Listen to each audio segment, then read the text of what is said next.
ओम नमोर्यन्ताणं नमो सिद्धाणं नमो आर्याणं नमो वज्रायाणं नमो लोहे सव्वसाहुणम्। मंगलं भगवान् वीरो मंगलं गौतमो गणी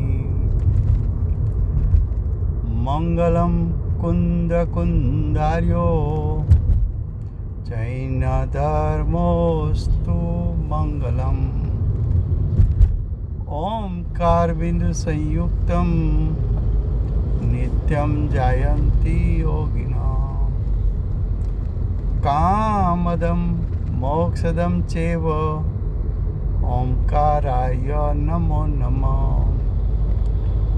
अहोपकार जिनवर्नो कुंदनो ध्वनि दिव्यनो जीन कुंद ध्वनि आप्या अहो आ गुरु काननो तुझ ज्ञान ध्यान नो रंग अमया दर्श रहो ओ शिव पद तक तुझ संग माता हाथ रहो।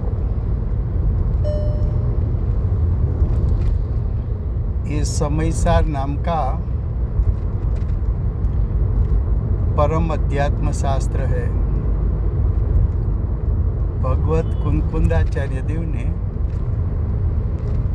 मांगलिक करके प्रतिज्ञा की है।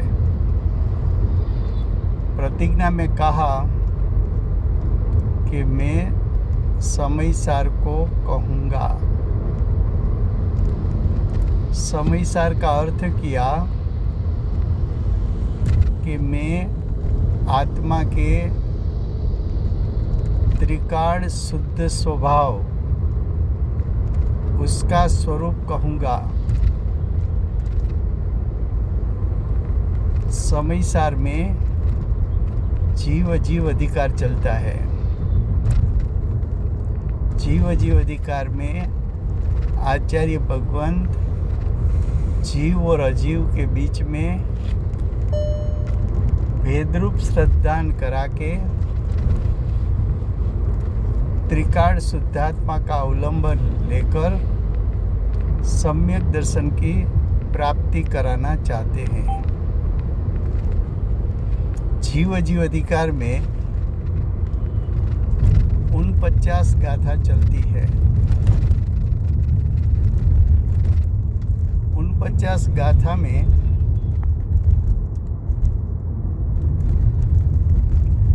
विषय चलता है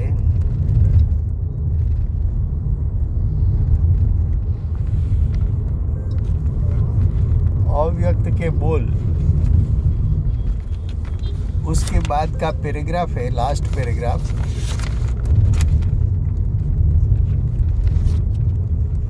उसमें हम वहाँ तक आए हैं कि चेतना गुण कैसा है।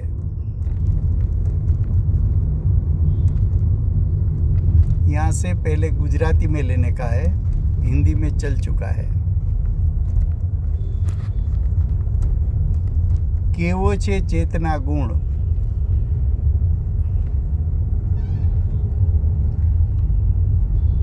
चेतना गुण એ આત્માનો અસાધારણ સ્વભાવ છે। ચેતના ગુણ આત્માનું લક્ષણ છે। ચેતના ગુણ એટલે આત્માનો ચૈતન્યમય સ્વભાવ। चेतना गुण એટલે જાણન દેખન સ્વભાવ। ચેतना ગુણ ને આચાર્ય ભગવાન ઉપયોગ ગુણ પણ કહે છે। ઉપયોગના બે અર્થ છે.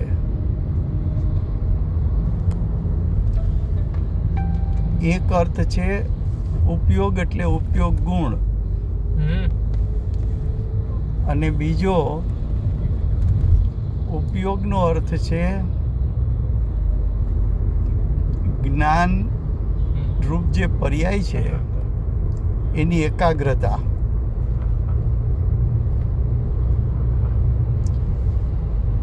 જ્ઞાન ઉપયોગ ઉત્પન્ન થયો એટલે કે જ્ઞાનની પર્યાય ઉત્પન્ન થઈ એ કોને વિષય બનાવે છે? એ જ્ઞાનની પર્યાય શું જાણવા માટે એકાગ્ર થઈ એને પણ ઉપયોગ કહેવામાં આવે છે. અહીંયા આચાર્ય ભગવાન કહે છે કે જીવ અજીવ પદાર્થો છે, એમાં જીવ ચૈતન્ય ગુણ લક્ષણવાળો છે.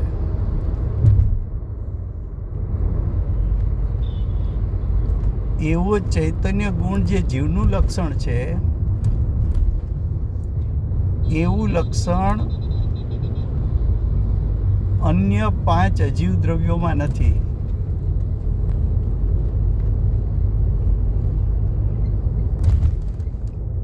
એટલા માટે એમ કીધું કે કેવો છે ચેતના ગુણ? તો કે જે સમસ્ત વિપ્રતિપત્તિઓનો એટલે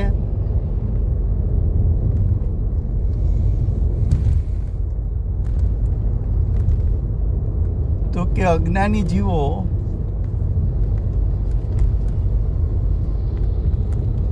જે જીવ નથી એને જીવ માને છે. તો અજ્ઞાનીના અભિપ્રાય અને જ્ઞાનીના અભિપ્રાય બંને વચ્ચેનો ઝઘડો છે. ઝઘડો શું છે?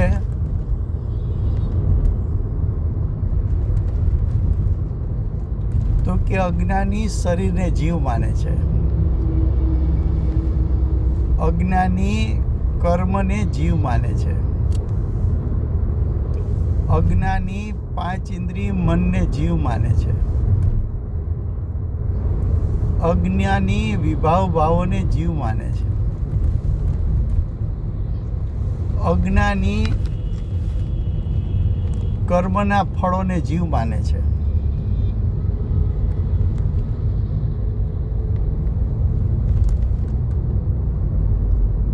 તો કે જ્ઞાનીનો અભિપ્રાય અને અજ્ઞાનીનો અભિપ્રાય બંને વચ્ચે જે ઝઘડો છે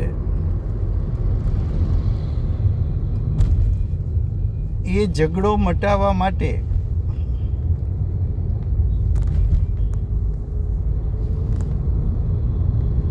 જીવને જો ચેતના ગુણ દ્વારા ઓળખવામાં આવે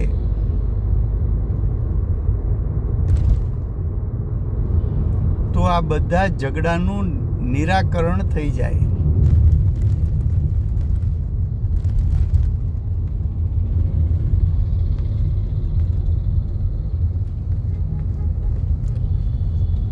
ચૈતન્ય ગુણ એટલે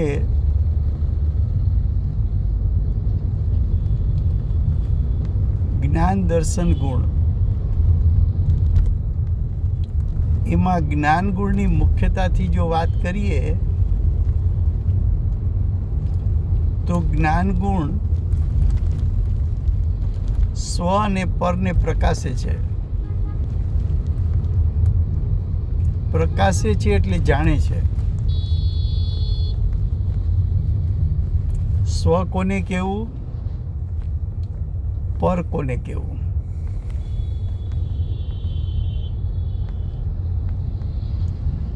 તો આગળ કહે છે જેણે પોતાનું સર્વસ્વ ભેદજ્ઞાની જીવોને સોંપી દીધું છે. ભેદજ્ઞાની કોણ છે? તો કે સ્વ અને પર વચ્ચે વિવેક કરે છે તે ભેદજ્ઞાની છે.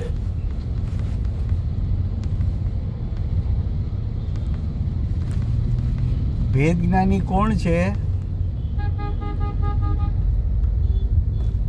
સ્વને સ્વના લક્ષણથી ઓળખે, પરને પરના લક્ષણથી ઓળખે, પરનું લક્ષ છોડે અને સ્વનું લક્ષ કરી લે, એ ભેદજ્ઞાની છે. એ ભેદજ્ઞાનીનું જ્ઞાન સ્વપર પ્રકાશક જ્ઞાન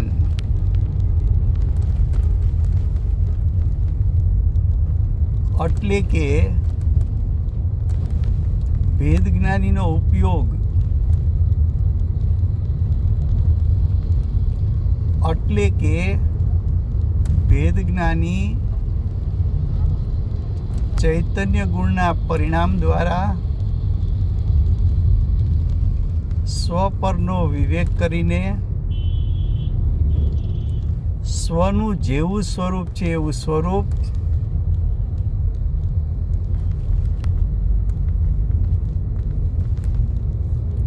સ્વનું જેવું પરિપૂર્ણ સ્વરૂપ છે એવું પરિપૂર્ણ સ્વરૂપ, સ્વનું જેવું શુદ્ધ સ્વરૂપ છે એવું સ્વરૂપ ઉપયોગ દ્વારા જાણે છે. ત્યારે એ ઉપયોગમાં સ્વનું પરિપૂર્ણ સ્વરૂપ જણાઈ જતું હોવાથી એમ કહ્યું કે પોતાનું સર્વસ્વ ભેદજ્ઞાની જીવોને સોંપી દીધું છે.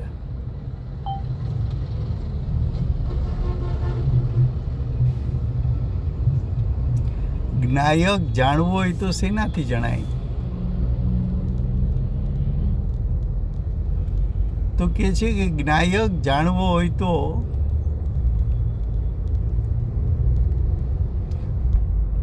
પોતાના ઉપયોગ દ્વારા જણાય. જ્ઞાયક જાણવો હોય તો સાચા દેવશાસ્ત્ર ગુરુથી ન જણાય. જ્ઞાયક જાણવો હોય તો દિવ્ય ધ્વનિથી ન જણાય. જ્ઞાયક જાણવો હોય તો અકૃત્રિમ જીનવાણીથી ન જણાય. જ્ઞાયક જાણવો હોય તો 12 અંક 14 પૂર્વથી ન જણાય. જ્ઞાયક જાણવો હોય તો આચાર્ય દ્વારા રચાયેલા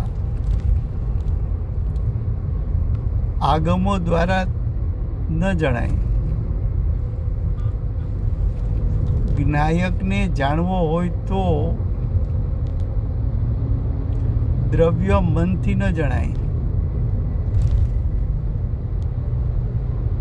જ્ઞાયકને જાણવો હોય તો 5 ઇન્દ્રિય દ્વારા ન જણાય.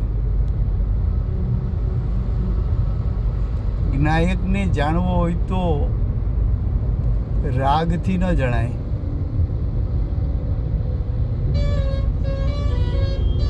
જ્ઞાયકને જાણવો હોય તો પરદ્રવ્યથી ન જણાય.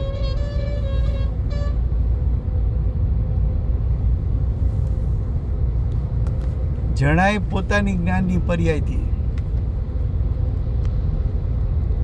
જણાય પોતાના ઉપયોગથી. જણાય પોતાના ચૈતન્યમય પરિણામથી.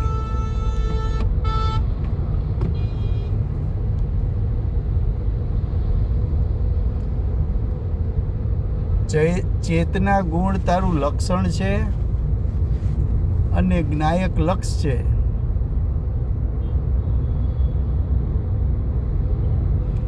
એ ચેતના ગુણ છે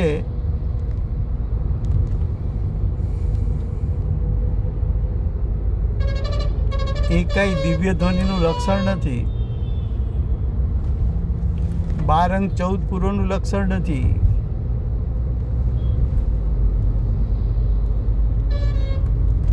જ્ઞાનીનો ઉપદેશ એ તો ભાષા વર્ગણાનું કાર્ય છે. એનું લક્ષણ ચેતના ગુણ નથી.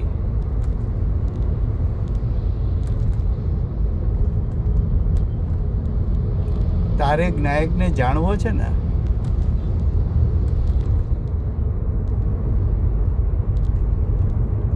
જ્ઞાન ગુણ જ્ઞાન લક્ષણ તો પ્રસિદ્ધ છે,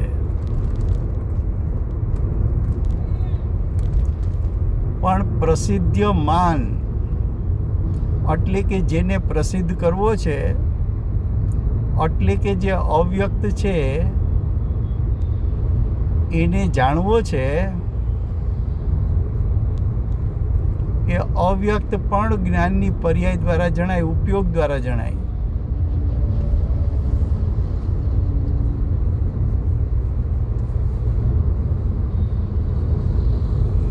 હવે કે છે કે જ્ઞાનની પર્યાયની તાકાત કેટલી?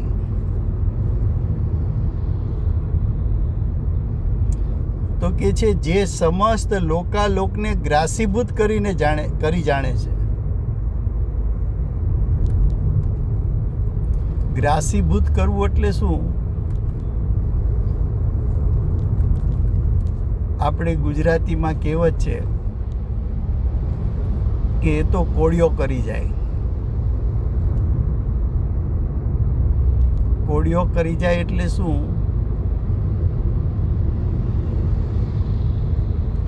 કે ભોજન હાથમાં લીધું એને એક કોળિયો કહેવાય. એ કોળિયા કરતા મોઢું મોટું છે.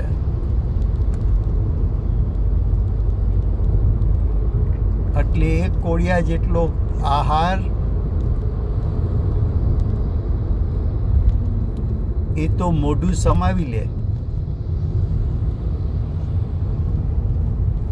એ તો ગ્રહી લે. ગ્રાસીભૂત એટલે શું? ગ્રહી લેવું. અહીંયા ગ્રહી લેવું એનો અર્થ શું? તો કે ઉપયોગથી વાત છે એટલે ગ્રહી લેવું એટલે જાણી લેવું.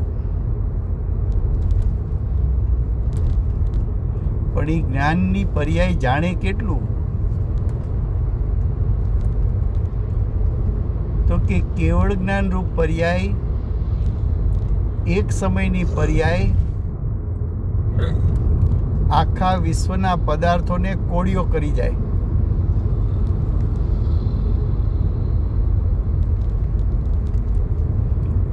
જ્ઞાનની પર્યાય જાણે કેટલું? તો કાળ ઓછામાં ઓછો લીધો એક સમય,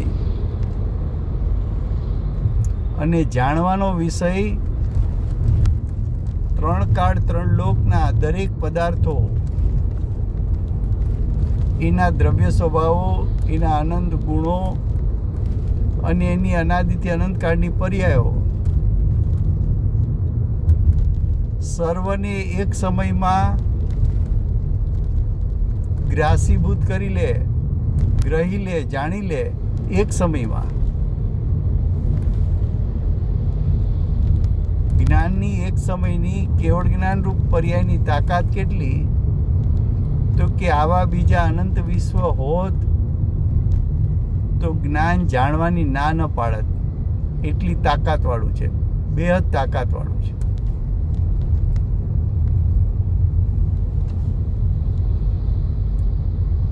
તો કે છે કે જ્ઞાન સમસ્ત લોકાલોકને ગ્રાસીભૂત કરી જાણે.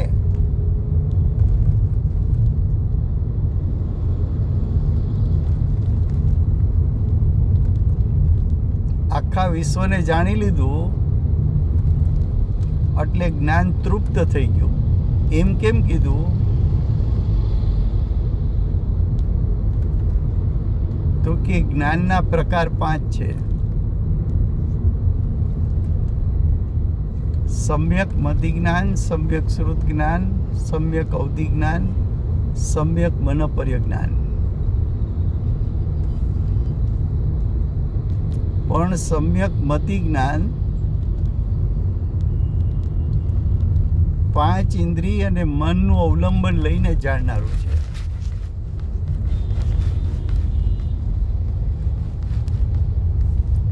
શ્રુત જ્ઞાન પણ 5 ઇન્દ્રિય મનનું અવલંબન લેનારું તર્કણાત્મક જ્ઞાન છે,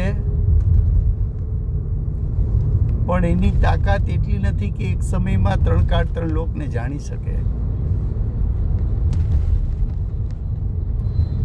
અવધિ જ્ઞાન તો સિર્ફ રૂપી પદાર્થને જાણે છે અને અમુક ક્ષેત્રને અમુક કાળ સુધી જાણે છે. મનપર્ય જ્ઞાન પણ રૂપી પદાર્થ સંબંધીના વિકલ્પોને જાણે છે.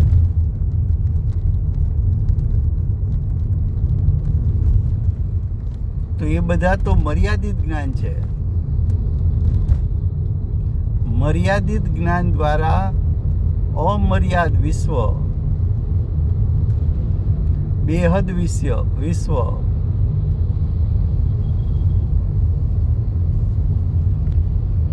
મર્યાદિત જ્ઞાન દ્વારા અનંતને જાણી શકાતું નથી.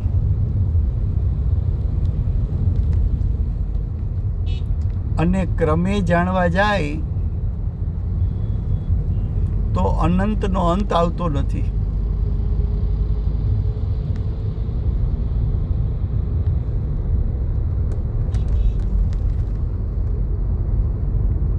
જ્યારે કેવળ જ્ઞાન તો એવું જ્ઞાન છે કે એક સમયમાં આખું વિશ્વ જાણી લીધું, માટે જ્ઞાન તૃપ્ત થઈ ગયું. જો જાણવાનો વિષય બાકી રહે તો વિકલ્પ ઉઠે કે આ જાણ્યું ના ન જાણ્યું.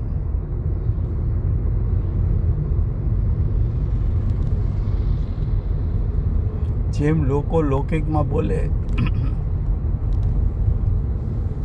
કે અમે બધું ફરી લીધું છે, હવે અમારે એક યુરોપ ફરવાનું બાકી છે, બીજું બધું ફરી લીધું પણ યુરોપ બાકી છે તો એનો વિકલ્પ રહ્યો. એમ જ્ઞાન અધૂરું જાણે તો બાકીનો વિષય ન જાણો, માટે એ જ્ઞાન તૃપ્તિ પામતું નથી. જ્યારે કેવળ જ્ઞાન તો એક સમયમાં 3 કાળ 3 લોકને જાણે છે.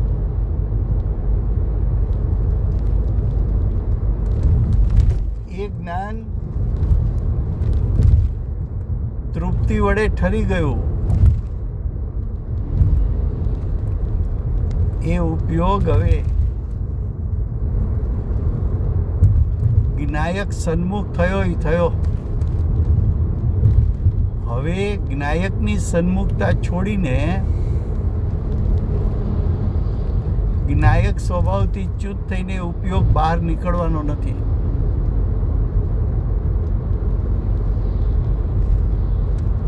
જેમ લોકો વારંવાર વેપાર ધંધા બદલાવે તો કોઈ એને સલાહ આપે કે કોઈ એક જગ્યાએ તો ઠરીઠામ થા.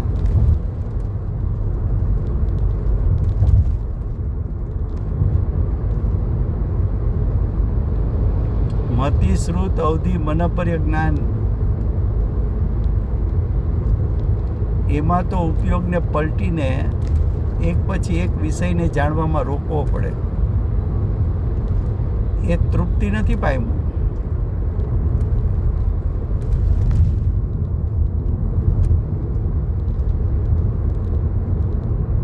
કેવળ જ્ઞાન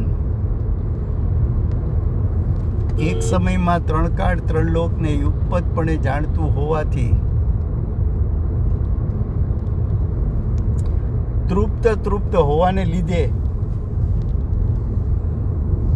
સ્વરૂપમાંથી બહાર નીકળવાનો અનુદ્યમી હોય તેમ હવે સ્વરૂપમાંથી બહાર નહીં આવે.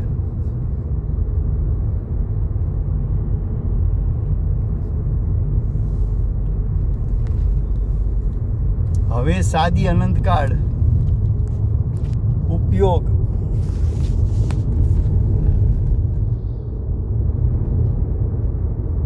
સાદી અનંતકાળ ઉપયોગ જ્ઞાયકમાં ઠરીઠામ થઈ ગયો.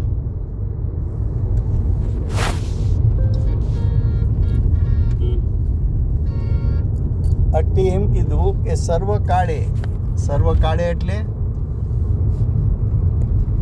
જ્યારથી કેવળ જ્ઞાન પ્રગટ થયું ત્યારથી અનંતકાળ, એને સર્વકાળ કહેવો. સાદી અનંતકાળ કિંચિત માત્ર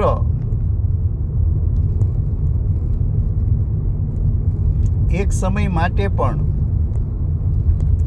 ચલાયમાન થતો નથી. એટલે કે ઉપયોગે જ્ઞાયક સ્વભાવની સન્મુખતા સાદી અનંતકાળમાં એક સમય પણ છૂટવાની નથી.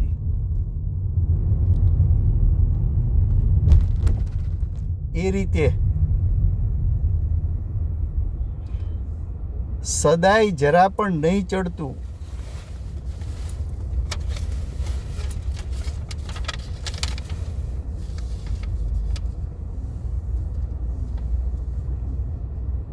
શું કહ્યું? એ રીતે સદાય જરા પણ નહીં ચડતું એટલે નહીં પલટતું. અન્ય દ્રવ્યોથી અસાધારણપણું હોવાથી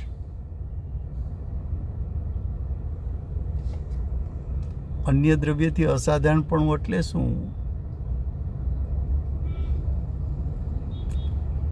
તો કે ચેતના ગુણ, ઉપયોગ ગુણ માત્ર જીવમાં છે, બાકીના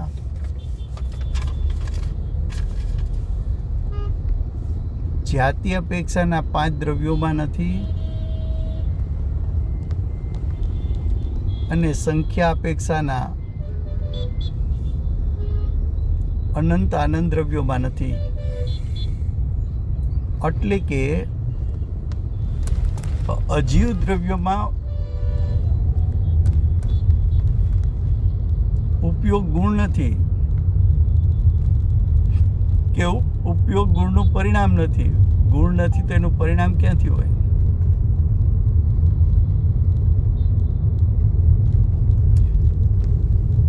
અસાધારણપણું માત્ર જીવમાં છે ને બાકીનામાં નથી. એને અસાધારણપણું કીધું. એટલે કે જીવમાં છે ને અજીવમાં નથી.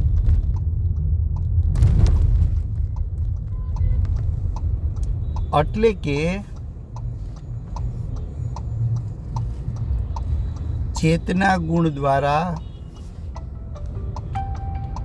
અન્ય દ્રવ્યોથી જીવને જુદો પાડી શકાય છે.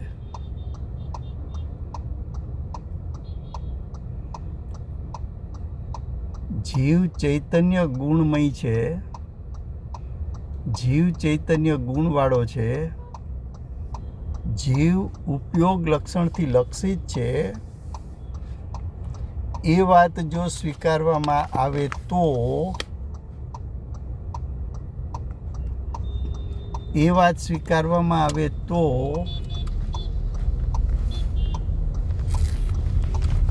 જીવના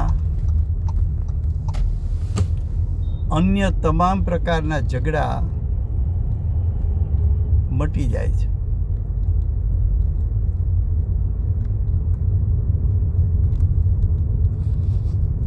આગળ શું કીધું?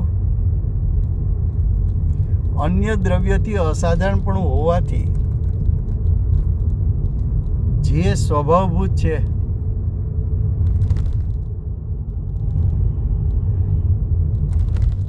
ઉપયોગ ગુણ અથવા ચૈતન્ય ગુણ એ તો આત્માનો સ્વભાવ છે, સ્વભાવમય છે. સ્વભાવ હંમેશા ત્રિકાળ હોય.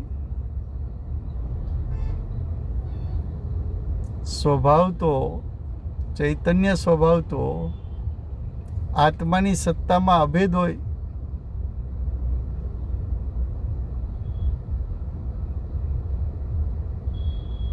તો જીવ ત્રણે કાળ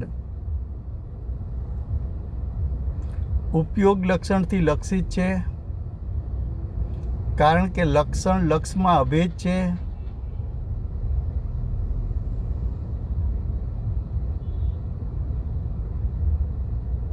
એ ઉપયોગ ગુણનું પરિણામ સ્વ અને પરનો વિવેક કરી શકે એવી શક્તિવાળું છે.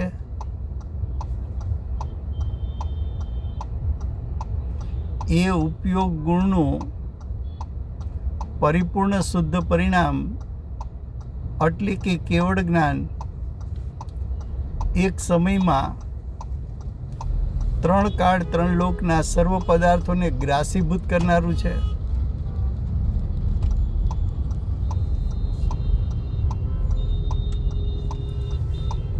માટે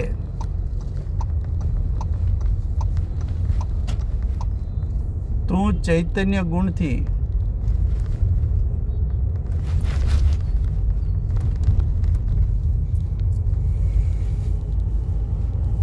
પરથી ભેદરૂપ શ્રદ્ધાને જ્ઞાન કરીને જ્ઞાયકને ગ્રહી લે.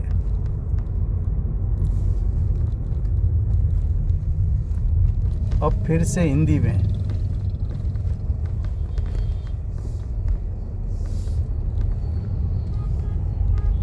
विषय चलता है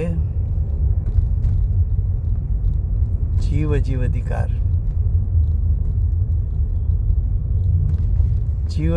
जीव अधिकार में विषय चलता है 49 गाथा. 49 गाथा में टीका का लास्ट पैराग्राफ है.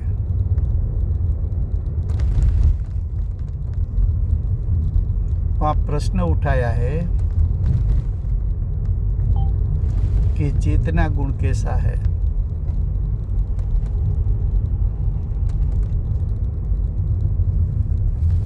चेतना गुण की बात क्यों की?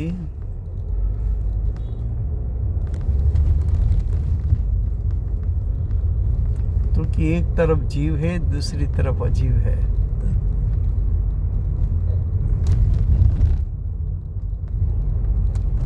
चेतना गुण जीव का लक्षण है.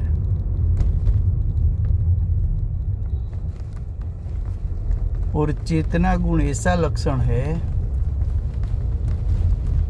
कि वो लक्षण के माध्यम से जीव का त्रिकाल शुद्ध स्वभाव ऐसा लक्ष्य को तुम ग्रहण कर सकते हो.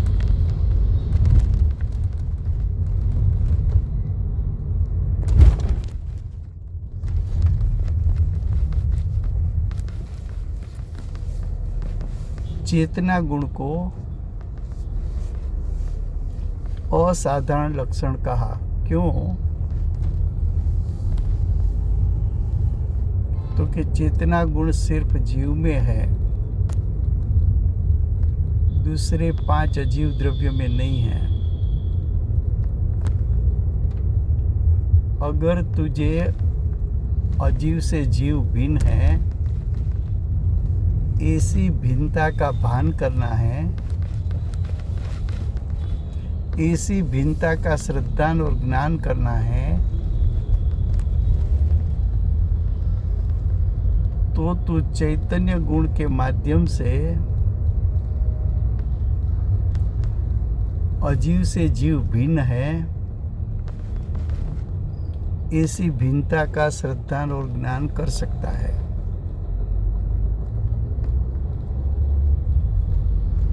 चेतना गुण को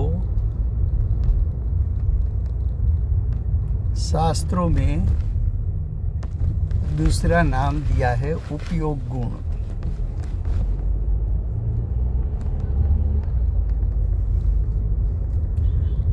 उपयोग गुण कहो तो वो गुण है, त्रिकाल है.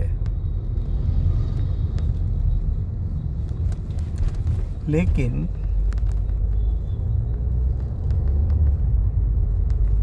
चैतन्य गुण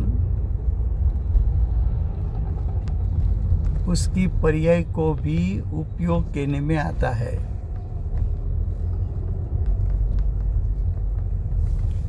उसकी जो पर्याय है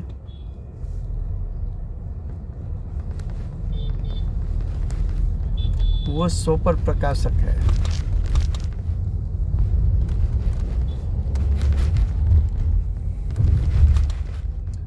उसकी पर्याय में स्व और पर के बीच में, यानी जीव और अजीव के बीच में भेदरूप ज्ञान करने की शक्ति है।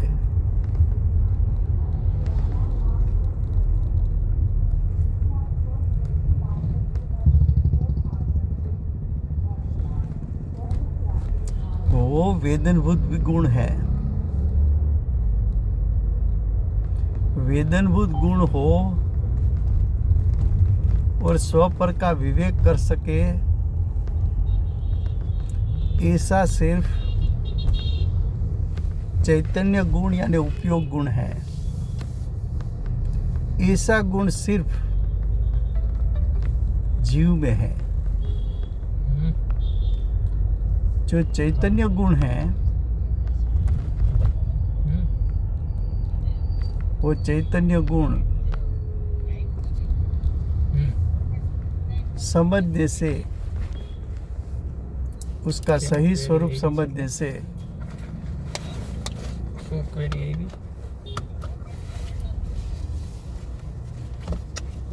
उसका सही स्वरूप समझने से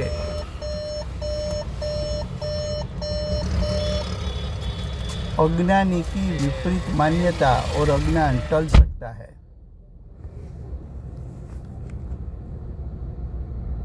अज्ञानी अजीव को जीव मानता है।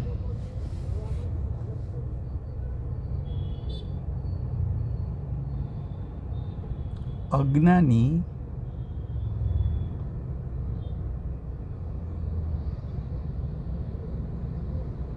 द्रव्य मन को जीव मानता है।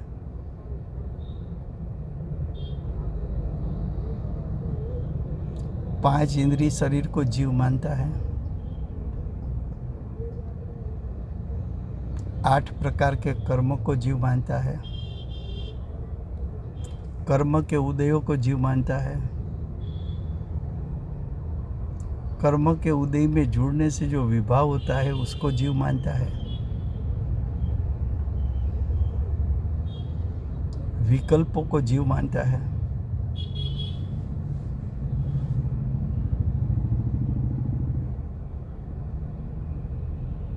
द्रव्य मन में चैतन्य गुण नहीं है।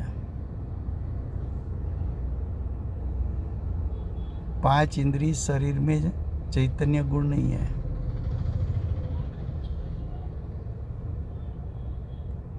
8 प्रकार के कर्म में चैतन्य गुण नहीं है।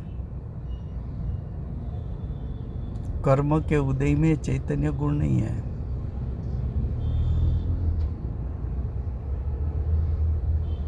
कर्म के उदय में जुड़ने से जो विभाव होता है वो विभाव चैतन्य गुण का कार्य नहीं है।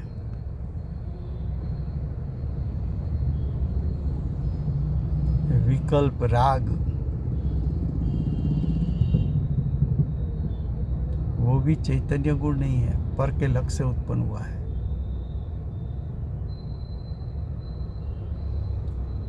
परिग्रह में चैतन्य गुण नहीं है।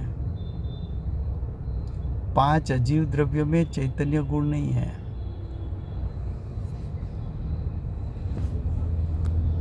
तेरे लिए पूरा विश्व अजीव है।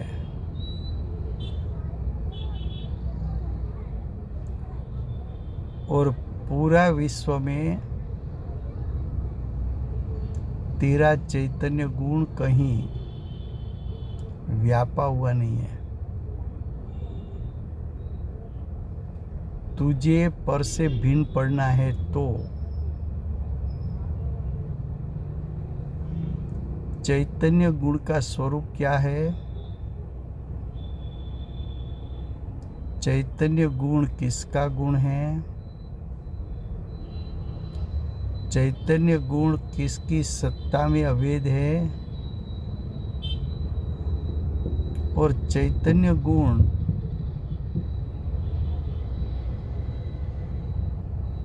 उसका परिणमन भेद ज्ञान करने में कहाँ उपयोगी है,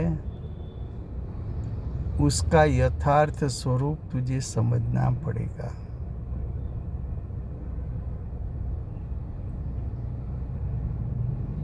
यहाँ कहते हैं, जो समस्त विप्रतिपत्तियों का यानी कि जीव को अन्य प्रकार से मानना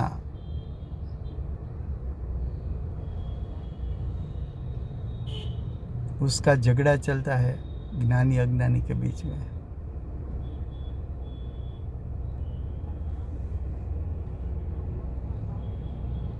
ज्ञानी कहते हैं कि चैतन्य स्वरूप तो तेरा शुद्धात्मा है, और अज्ञानी मानता है कि द्रव्य मन पांच इंद्रिय शरीर आदि वो मैं हूँ। तो ज्ञानी कहते हैं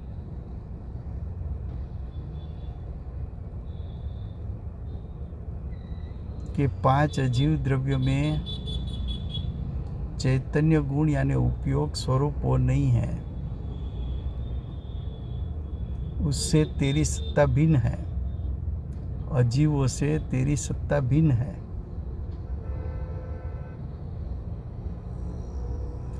आगे बताया, जिसने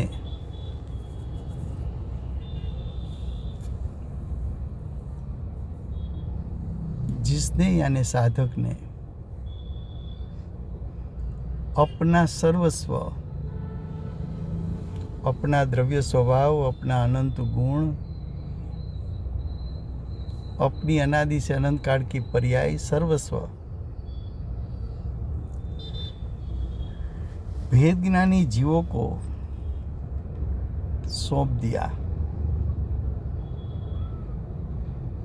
तो भेद ज्ञान करने वाला तो उपयोग गुण का परिणाम, उपयोग गुण की एकाग्रता, उपयोग गुण के परिणाम की एकाग्रता यानी ज्ञान का जो परिणमन है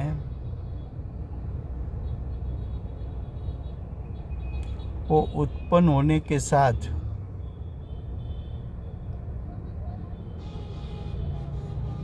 स्व और पर के बीच में विवेक करके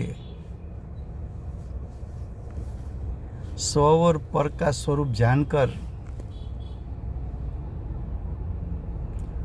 पर का लक्ष्य छोड़कर उपयोग अपने त्रिकाल शुद्ध स्वभाव में एकाग्र हो गया, वो ज्ञान में जीव का द्रव्य स्वभाव, उसका अनंत गुण और उसकी पर्याय जानने में आई, तो भेद ज्ञान रूप पर्याय में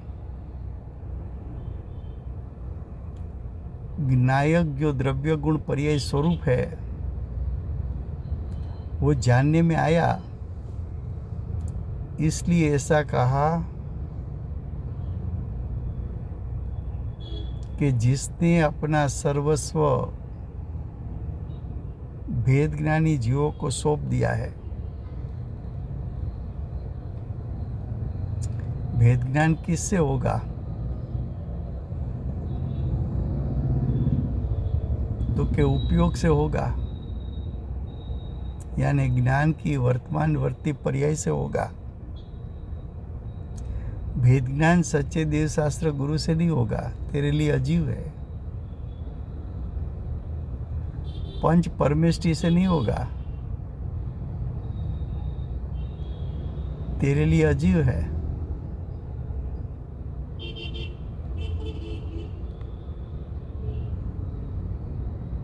बारंग चौथ पूर्व से नहीं होगा, दिव्य ध्वनि से नहीं होगा। दिव्य ध्वनि भाषा वर्गना वो भी पुद्गल है। बारंग चौथ पूर्व की रचना पुद्गल का कार्य। परंपरा में आचार्यों ने रचा हुआ आगम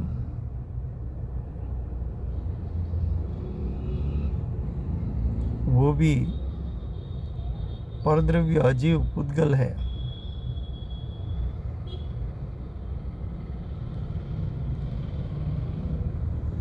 वो ज्ञान की पर्याय में स्व पर का विवेक करके सम्यक दर्शन ज्ञान प्रकट करने की ताकत है।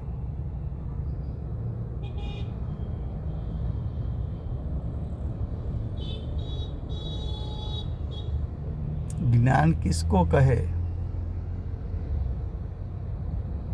जो ज्ञान प्रयोजनभूत ज्ञायक स्वभाव को ग्रासीभूत कर ले, जो ज्ञान उत्पन्न होने के साथ ज्ञायक में ढल जाए, जो ज्ञान उपयोग उत्पन्न होने के साथ ज्ञायक में एकाग्र हो जाए,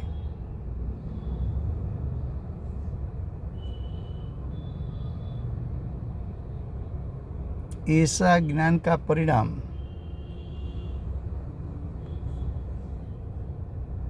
अब आगे कहते हैं। जो समस्त लोकालोको ग्रासीभूत करके जानता है,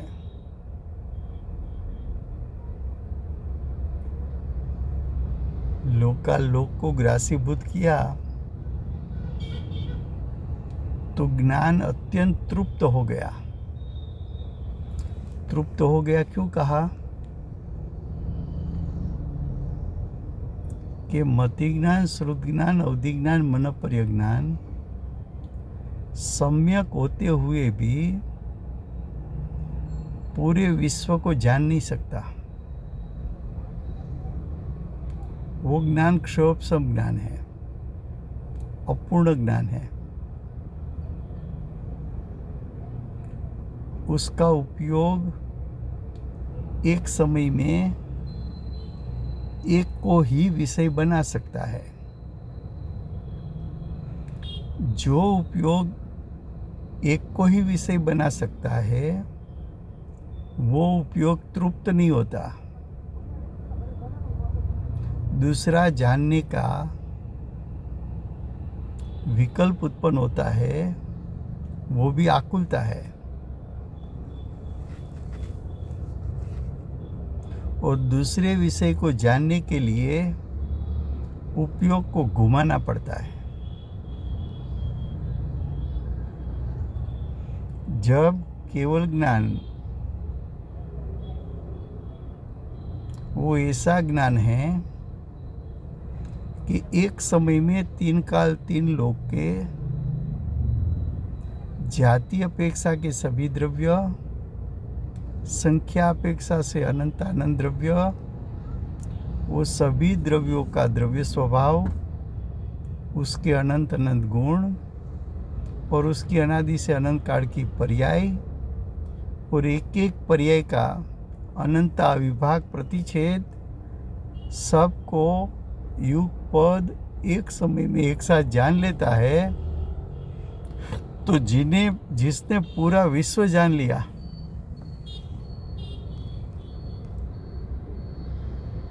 अब जानने का कोई विषय रहा नहीं, वो ज्ञान तृप्त हो गया।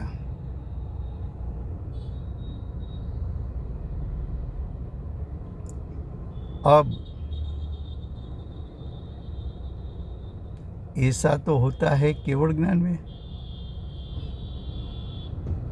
और एक बार केवल ज्ञान प्रकट हुआ वो सादी अनंत काल प्रति समय नई नई पर्याय उत्पन्न होगी, लेकिन वो सभी पर्याय केवल ज्ञान की होगी। और सादी अनंत काल प्रति समय तीन काल तीन लोक को जानेगी।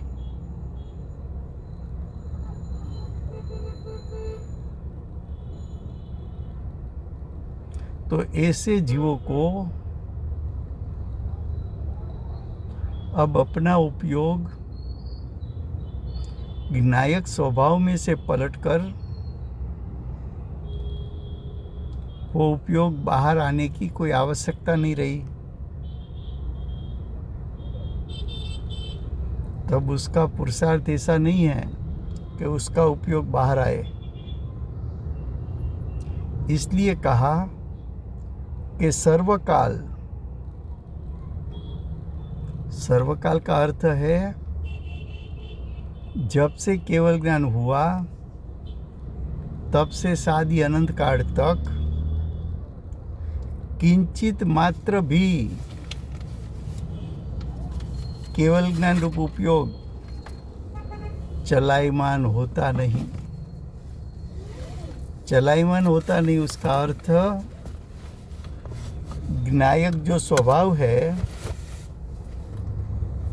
उसको जो ग्रहण किया है और ज्ञायक में जो एकाग्रता है वो एकाग्रता कभी छूटने वाली नहीं है।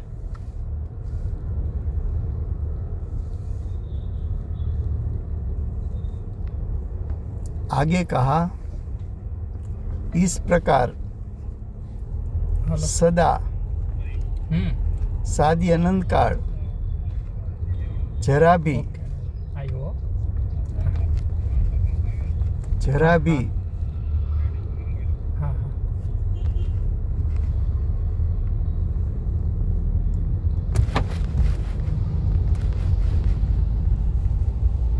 भी चढ़तू अन्य द्रव्य से असाधारणपना होने से क्या कहा कि चैतन्य गुण है वो जीव का असाधारणपना है। असाधारणपना क्यों है? तो कि ऐसा गुण सिर्फ जीव में है, दूसरे कहीं नहीं है। इसलिए ऐसा चैतन्य गुण असाधारण भी है और स्वभावभूत है, यानी स्वभावमयी है। जैसा शक्कर मिठासमयी है वैसी तरह जीव चैतन्यमयी है।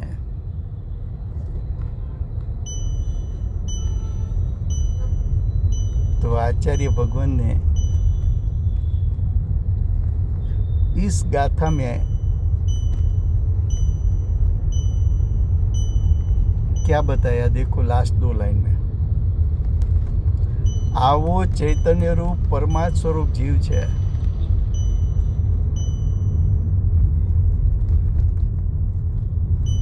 તારા પ્રયોજનભૂત જીવ કેવો છે?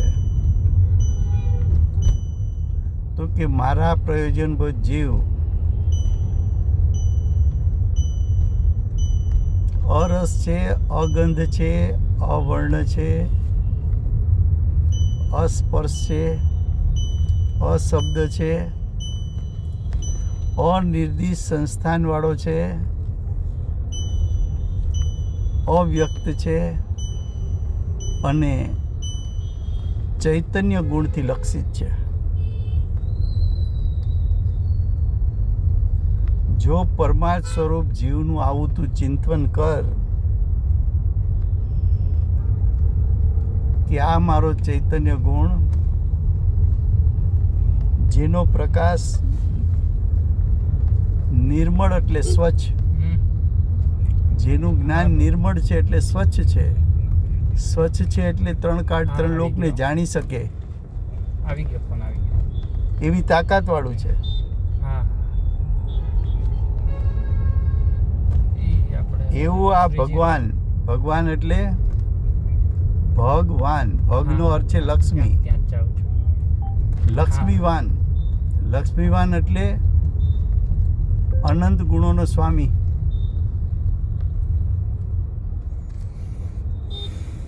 આ તો એક જ્ઞાન ગુણથી વાત કરી, એટલે કે ચૈતન્ય ગુણથી વાત કરી, એટલે કે ઉપયોગ ગુણથી વાત કરી.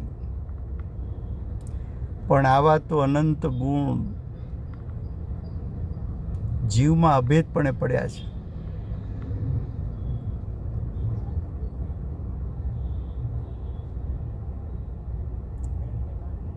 આ ભગવાન આત્મા ટંકોત્કીર્ણ એટલે એમાં કંઈ પ્રવેશી શકતું નથી.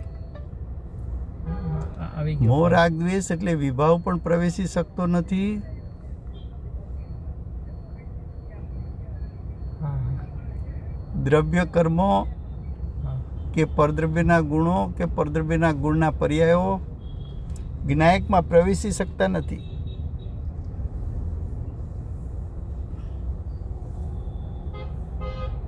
ટંકોત્કીર્ણ ભીન જ્યોતિરૂપ બિરાજમાન છે.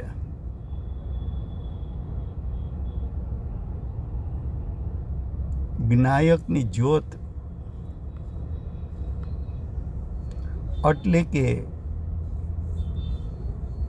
જાણન સ્વભાવવાળો જીવતો જાગતો જીવ ઊભો છે, વિદ્યમાન છે, અસ્થિ સ્વરૂપ છે.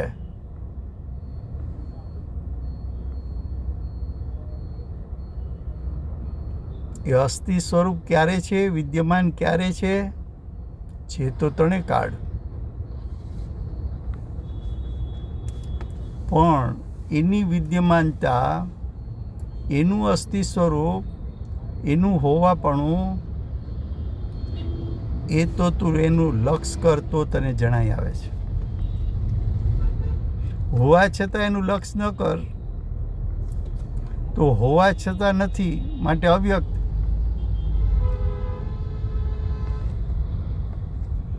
તો આમ આચાર્ય ભગવાન પરમાર્થ સ્વરૂપ જીવ આ ગાથામાં બતાવીને, જ્ઞાયકનું સ્વરૂપ બતાવીને, જ્ઞાયકના લક્ષ કરવાનો ઉપદેશ આપીને જીવને મોક્ષ માર્ગ પ્રગટાવવા માગે છે. એટલે આ થઈ 49 ગાથા. કાલે એના ઉપરનો શ્લોક ચાલશે. વર્તમાન 24ના આખરી તીર્થંકર બાલ બ્રહ્મચારી મહાવીર ભગવાનનો જય હો. મહાવિદ્ય ક્ષેત્રે બિરાજતા 20 વિરમાન તીર્થંકરમાં પ્રથમ તીર્થંકર ધર્મ ધુરંધર, અનંત ચતુષ્ટયના ધારક, દિવ્ય ધ્વનિના દાતાર, શાસન ઉપકારી શ્રી સિમંદર ભગવાનનો જય હો. કડીકાળ સર્વજ્ઞ કેવળ જ્ઞાની તળેટીમાં બેઠેલા રુદ્ધિધારી મહાસમર્થ આચાર્ય, આગમોના રચયિતા, પ્રમત અપ્રમત ગુણસ્થાનધારી ભગવત શ્રી કુંકુંદાચાર્ય દેવનો જય હો. વર્તમાન કાળે જ્ઞાયકનું સ્વરૂપ સમજાવનાર, તીર્થના નાયક, તીર્થના સ્થાપક, તીર્થના પ્રવર્તક, પરમ કૃપાળુ શ્રી સદગુરુ દેવનો જય હો. પૂજ્ય ગુરુદેવને સૂર્ય કીર્તિ તીર્થંકર તરીકે ઓળખાવનાર, સ્વાનુભવયુક્ત, જાતિસ્પણ જ્ઞાનયુક્ત પ્રશમમૂર્તિ ભગવતી માતનો જય હો. સમ્યક દર્શનની પ્રાપ્તિમાં નિમિત્તરૂપ અષ્ટજીનવાણી માતનો જય હો. પૂજ્ય ગુરુદેવ અને માતાજીની સાધના ભૂમિ સુવર્ણપુરી ધામનો જય હો. સુવર્ણપુરી ધામમાં પધારનાર જંબુદીપસ્ય સર્વે જિનેન્દ્ર ભગવાનનો જય હો. 24 તીર્થંકર પૂર્વે મોક્ષે જનાર શ્રી બાહુબલી ભગવાનનો જય હો. વર્તમાન સાક્ષાત ગુરુ અને ધાતુકી વિદેહ ક્ષેત્રના ભાવિ તીર્થંકર શ્રી સૂર્યકીર્તિ ભગવાનનો જય હો. શ્રી સૂર્યકીર્તિ ભગવાનના સમૂહ શરણના મુખ્ય ગણધર શ્રી દેવેન્દ્ર કીર્તિનાથ ભગવાનનો જય હો.